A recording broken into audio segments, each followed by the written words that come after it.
Hey guys, welcome to another episode. And if you remember, some time ago, a few episodes ago, I fixed a Lenovo Yoga laptop for one of the subscribers.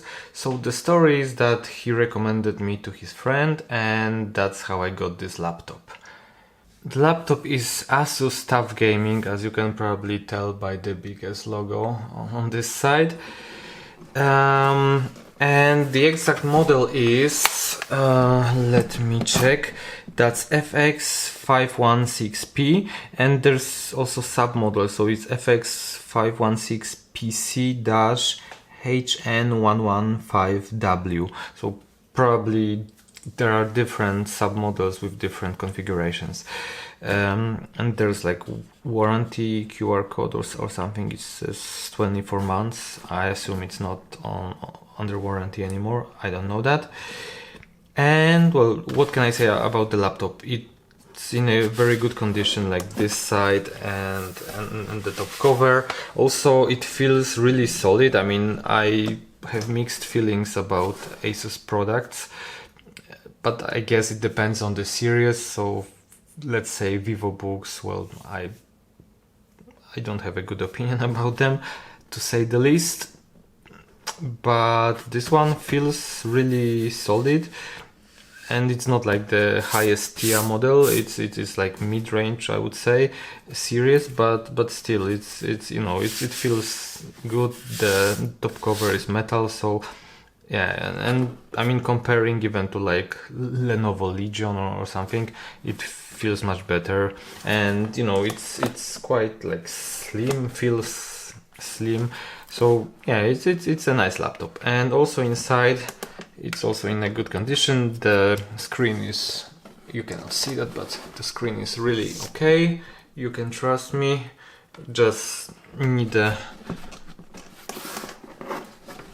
wipe or something, and it's gonna be perfect. And the keyboard and the palmers again, maybe just a wet wipe to clean it a bit, but other than that, it's in perfect condition. And the laptop, it has Intel Core i5. I believe it's 11th gen, and some RTX based on the stickers here, and got it in those features here listed. Oh, it's Asus TUF Dash F15. I assume it's like 3000 series RTX, I would guess. Not sure which one. Maybe we'll find out if we fix the laptop. Okay, so I have removed the back cover. It came like this without screws on the back, so it was just pretty easy. I just pry it open with plastic card, and that's it. And what's wrong with the laptop? So I was told the laptop actually works, but it's giving blue screens or something. Is not, or is restarting or something. And well, most likely it has some memory related issues, and the owner tried to diagnose it by himself, and I think he did a good job actually. I mean, we'll check it, we'll find out. So what he did, he basically tried to run a mem test, but it was restarting, so he couldn't complete the test, or maybe the test was like, you know, quitting or something, I don't know. But anyway, he couldn't complete the mem test, so obviously the memory was suspect, and I think it has one slot for the memory, and it has memory chips soldered on the other side. And well, I mean, so what the owner diagnosed, he suspects one of the memory chips on the other side, or more maybe, but from what he told me, he tried to figure out which memory module is faulty, and he says it's one of the memory modules, most likely. We'll check that, and I'll also show you how he came to this conclusion. But I mean, I'll check for myself as well, and to show you we'll check everything together. I will disassemble the cooling, the heatsink, fans and everything. We'll take out the board because we need to, because the memory chips, the soldered ones, are on the other side, so we have to do that. And yeah, let's see how it goes.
Alright, so I have the board out and let's start checking the board.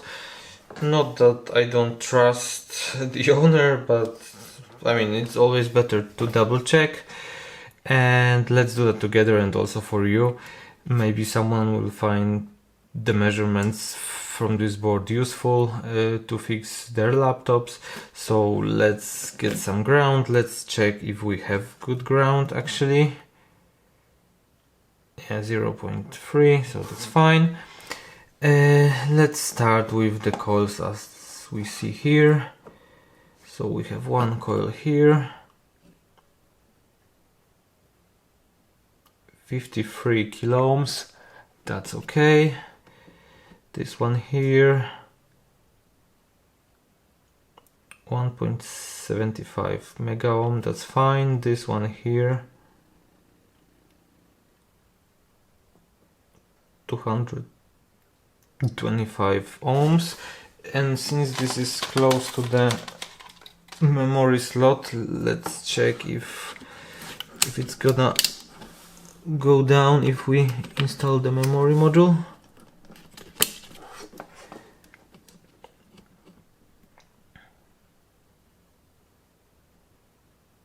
Yeah, and it did, so like half of the resistance we had before. So that's the memory coil, and it's not shorted, so that's actually quite important. And that's what the owner told me. I asked him to measure the resistance, so it's not shorted.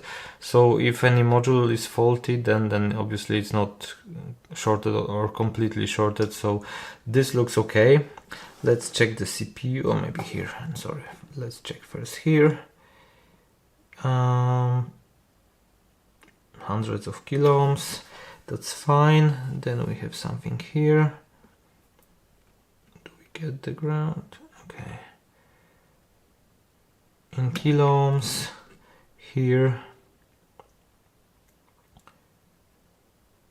Hundreds of kilo ohms. Then we have the GPU coils. Not sure what it's gonna measure. Should be low, but yeah, it's like 0.2 over the ground. So the ground is 0.25, let's say, and this is 0.50 something. So yeah, 0.3 of an ohm. So that can be low, that's fine. Not, as I said, not sure what GPU this is. I could just remove the paste and read the marking on the chip and find it, but based on the 4 memory chips, I would say it's like 30, 50 maybe. I'm guessing, I may be wrong. And here we have another coil, which I believe may be the memory. Yeah, it's 72 ohms for the VRAM. That's power to the VRAM, so that's fine. Some dirt, let's remove it. Okay, and there's a BIOS chip. There's multiple BIOS chips on this thing, so I think this is the main one because it's the biggest one, and it looks like it has been soldered, so someone worked on this BIOS chip, I believe. And pin number 1 is here, so let's check pin number 8. It's in kilo ohms, 40 kilo ohms, that's perfectly fine. This one here is probably fine as well. Yeah, it's okay. Do we have any other coils here? Maybe like smaller coils, like PEX or something? I don't see anything, but there should be something. Anyway, I don't care for now. There's something here. Again, kilo ohms, that's fine, and the CPU coils. 76 ohms, that's quite high. 19 ohms.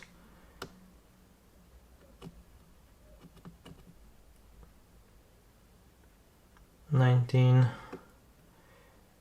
and 19, so those three are probably the CPU, and this one is probably for PCH or the integrated graphics maybe. Yeah, so looks good. What else can we check? There's some tiny coil just next to the power connector. Is it positive? Yeah, so it's in kilo ohms. We can probably check the main power rail here. I'm guessing those are 3 and 5 volts, but not sure. Is it the main power rail? That's ground. This side, and here we have mega ohms, so most likely. Okay, let's flip the board. I put a piece of paper on my mat because it's full of this pink thermal gel. I don't want to have it everywhere. Okay, and probably we have the input MOSFETs here and the main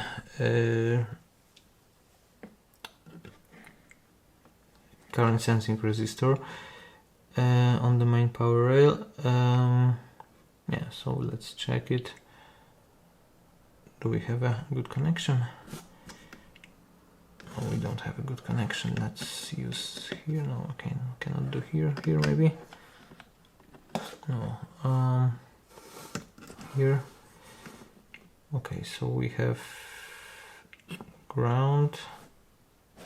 Okay, I'll hold it like this, or maybe on the USB port, and let's check on the current sense resistor. Yeah, it's fine, it's 1 point something mega ohms, that's fine.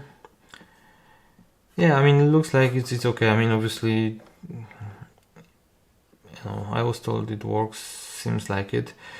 So the problem is probably one of those chips. And how the owner figured it out, he said he actually did it the old way because he doesn't have the thermal camera. So he did, I don't know whether he tried with his finger first, but he put some IPA on the chips, a drop of IPA on each chip, and he said it evaporated quicker on one of the chips. So probably that's the faulty chip. So we have a thermal camera, we can check it. We can also, just for fun and for science, do the same. So put a drop of IPA on those chips and see which one is faulty. No, not everyone has thermal camera, so maybe that's a good exercise. And yeah, as long as you can locate or narrow down the area where the faulty component is, whether it's by your fingers or like here, knowing that it may be memory related, so you kind of search around the memory chips, and then you can use the IPA to figure out what exactly is getting hot. Alright, so we are back and I have the board here. You can see the memory chips here.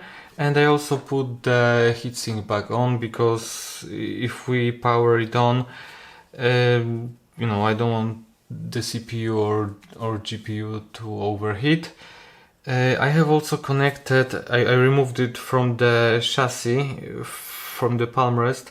I have the power button here because it's more convenient for me rather than having the entire laptop here on next to the motherboard.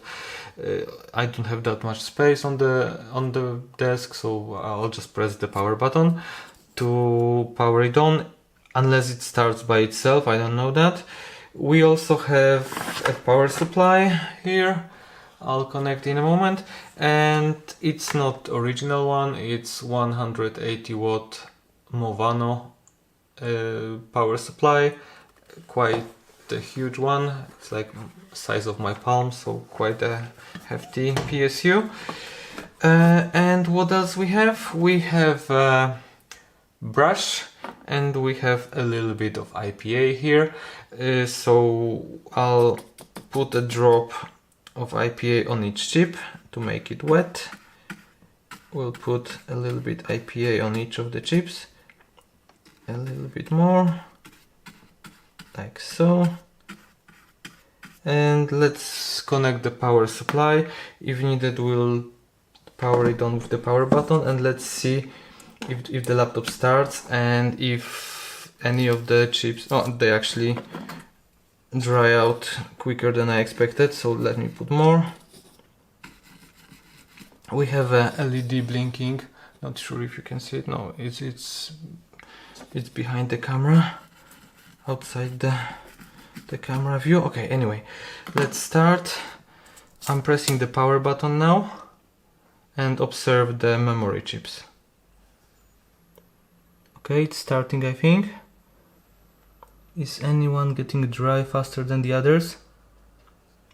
Yes, I would say this one, especially in this corner, it's getting dry way faster than the others. Look, you can probably see it pretty well in the camera.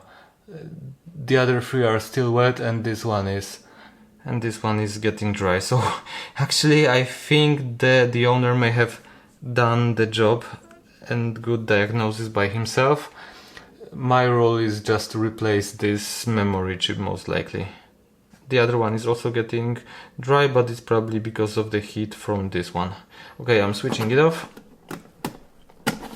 Alright, so just to confirm the diagnosis, we have a board here, the memory chips are here, you cannot probably see them, but or maybe when I touch them you can see those four. And yeah, so I'll just press the power button with this here, and let's see what's getting hot.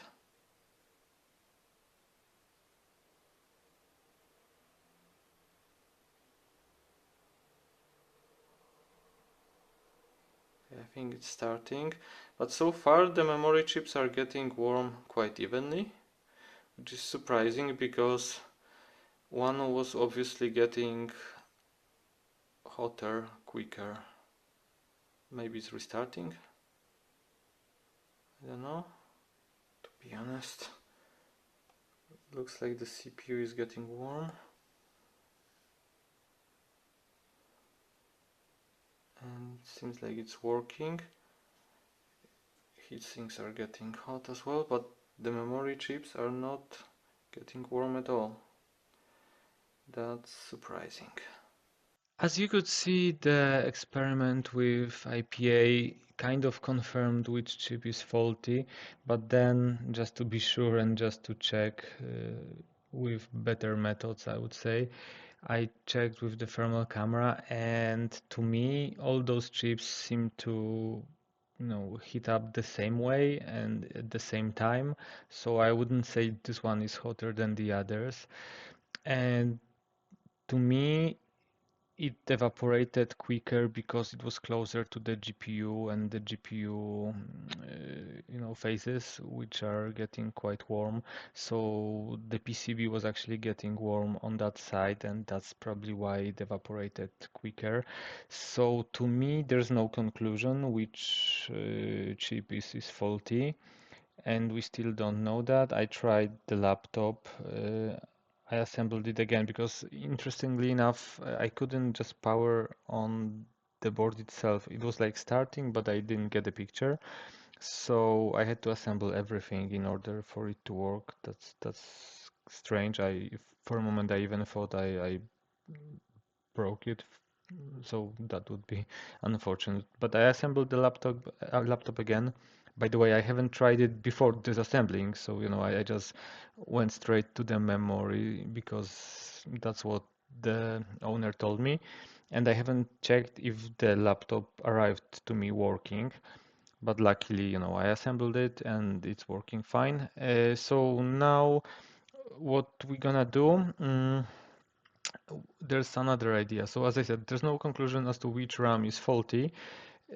We could try and replace all of them, but if it's not RAM, then it's wasted time, money, and effort. So just to confirm that and maybe temporarily fix the laptop, the owner actually went to the Badcaps forum and requested the original BIOS to be modified to actually disable the onboard integrated RAM. And someone did this. So right now I have this BIOS. What I did already, I have read the BIOS, the one that's actually here. I suppose the owner has it since he provided it on the Badcaps forum. But to make things quicker, I'll save it. As always, read it twice. I will compare just to be sure it's read correctly. I mean, really, it's probably not necessary in this case because the owner has the backup, but I mean, you never know. Let's make sure, and if something goes wrong, I don't have to ask him for that. And those are identical. So what we will do now, we'll go back to the programmer.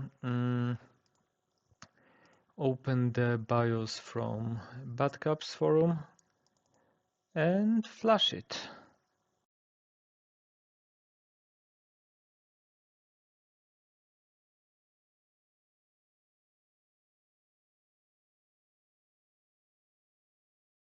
Alright, I have the board out again, and well, unfortunately flashing the modified BIOS did not help. In fact, it actually bricked the laptop, so it was not powering on after that. So I had to restore the original BIOS. So now we are back at the beginning with the starting situation, let's say. So nothing changed. The laptop still kind of works, power-ups, but we get restarts and blue screens. So I talked to the owner, and we agreed that I will order memory chips from AliExpress. So what we will do, I need to do it somehow without damaging the plastic connectors and sockets. I will remove those 4 memory chips and solder new ones. I got new ones from AliExpress, so that's what I'm going to do.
And we are back. The memory modules are soldered, as you can see. And I put my finger in this pink gel. Let me clean it real quick. Let me put it here and let's check if, if we have any shorts due to the soldering, especially on the memory, but let's run through all the phases and the most important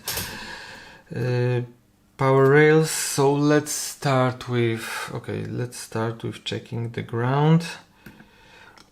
Let's put it here. Checking the ground, okay, 0.3, okay, that's fine.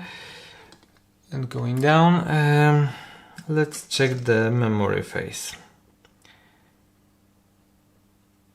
And we have 193 ohms. That's even slightly higher than what I measured before the soldering. So, but it's almost the same. It's like 2 ohms difference. So looks fine. Then the coil here, just for posterity, no short. Then we have the CPU coils.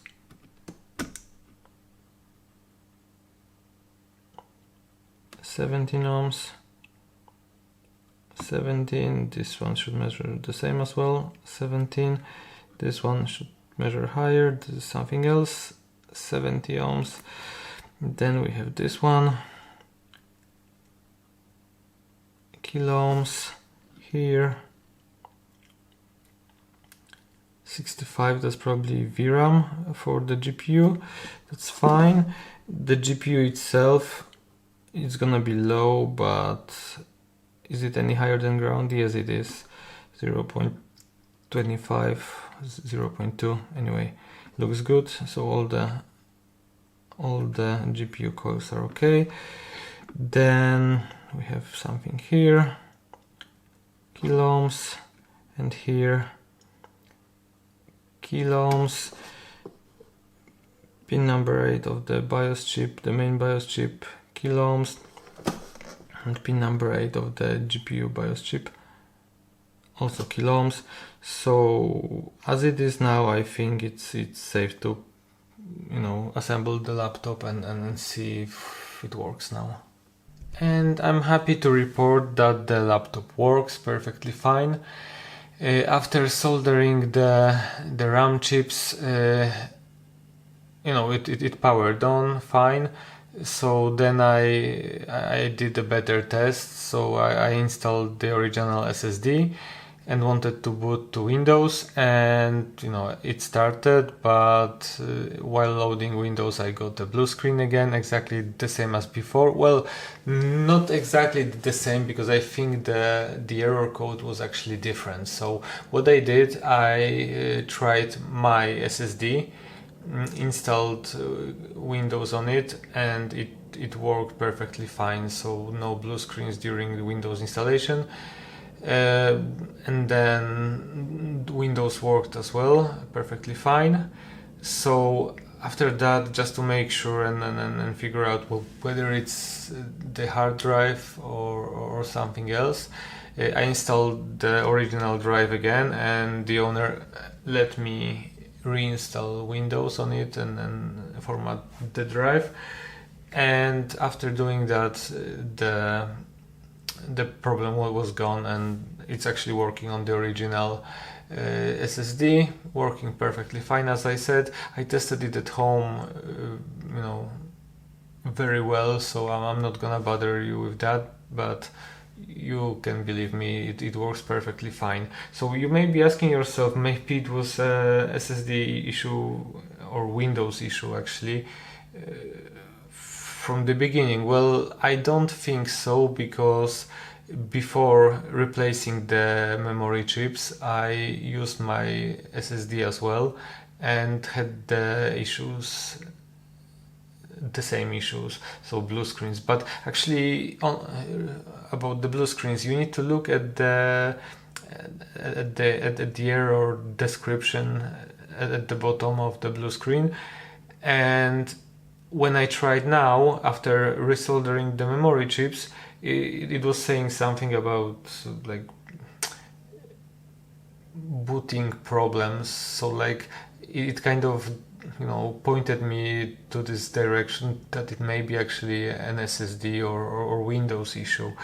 And before, I think the errors on the blue screens were different. So I still think it was memory issue, because now both drives work, and before neither of the drives work. And so even if I wanted to do a clean install on my SSD, it was starting the installer, the Windows installer, but then it was crashing during Windows installation. So, and again, I tested everything works. The GPU, I ran 3D Mark, got the CPU, GPU score, other benchmarks, Cinebench, everything works perfectly fine. So yeah, that's it for this video. Thank you for watching, and I hope you enjoyed it. Thank you for watching. Leave a like if you enjoyed the video. Let me know in the comments what you think about this repair. And since you made it till the end of the video, I'm pretty sure it's worth smashing that subscribe button.